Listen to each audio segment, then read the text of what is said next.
Coach Roz, the motivator, and my partner in crime is over there. That's AKA Mr. Nutrition, Greg Califatic. How you doing over there, Greg? Feeling good today, Roz. How are you? I'm outstanding. Well, we're going to do a series of different quick topics that we can just share with our audience. And the first one we really want to talk about is the balloon effect. It's something that a lot of our clients have asked us questions about, and we feel like we're explaining this every session. And we want to really to answer it one time and share it with the world so you guys can all get this information. So, Greg, just give me a brief overview on what exactly is your interpretation of the balloon effect. Yeah, for sure. Actually, what's cool is I'm actually sitting on a balloon, so this feels good today. So the balloon effect, so it pretty much talks about the whole low-carb result that you can get. And when we explain to clients, when they come to us saying, "Oh, Coach Greg, Coach Roz, why is it that I gain weight when I eat carbs?" Well, when you go onto a low-carb diet, what happens is you have to think of your body like a balloon, like a muscle in a sense. So when you go low carbs, you're exercising, you're eating low carbs, your body deflates in a sense, or your muscle deflates. So therefore, you're going to lose weight, water weight, carb weight, plus a little bit of fat. Now, the hardest thing to explain to a client is how to bring carbs back in and explain the weight gain that they have. And no matter how many times, I'm sure you've heard this so many times, Coach Ross, "Oh my God, I can't eat carbs, I just gained weight." Well, what happens is when you take carbs back in, your balloon, again, fills right back up. So it makes sense. So it's not really fat weight that you're gaining, it's more carb weight, water weight. And now correct me if I'm wrong, I believe for every gram of carbohydrate that goes in your body, you have 4 grams of water it pulls into the muscle. Is that correct? Absolutely.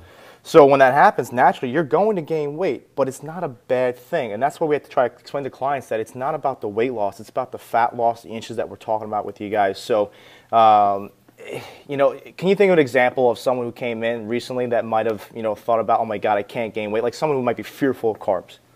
Absolutely. I mean, I'm not going to use an actual name of a client, but we've had clients over with our amazing 6-week challenge. It's one of our staple programs, and we take people through a elimination process. And over 6 weeks, we're taking away carbs, we're taking away gluten, we're taking away some dairy, we're taking away alcohol. And when they start to, but we're allowing them to reintroduce these things. And a lot of clients really get shocked when they reintroduce carbohydrates for the first time, and they look on their scale for their weigh-in, and they may have either stayed the same or gained a pound, and they get all scared, and then they want to go and not eat carbs anymore, which is exactly what we don't want them to do. Yep. We want them not to be afraid of carbohydrates because they're actually the fuel source we want them to be using. But at the same time, we want them to understand that it's going to happen and not to fear it. And that's basically just explaining what happens in the balloon effect. And one of the things I always tell my clients is that pound, don't worry about it. The next 1 or 2 days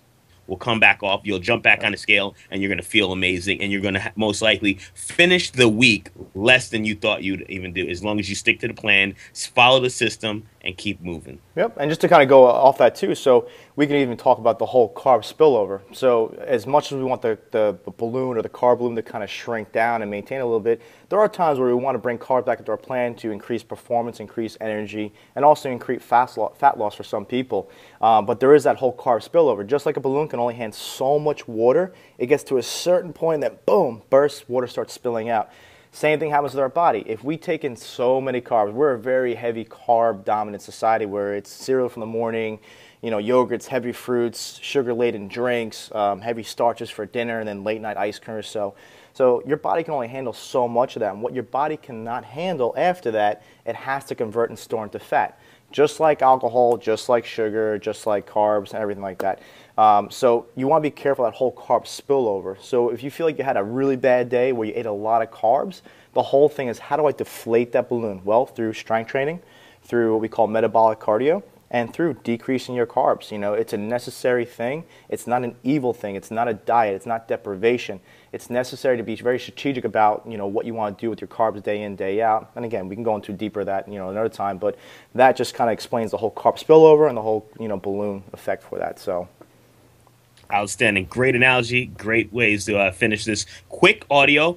The whole point of this is we're going to hit them hard and fast. So if you guys have any questions, make sure just to click the link below or find some way to get in contact with AKA Mr. Nutrition and myself, Coach Roz, the Motivator. And we'll see you on another quick burst of MetaBurn audios. Take care.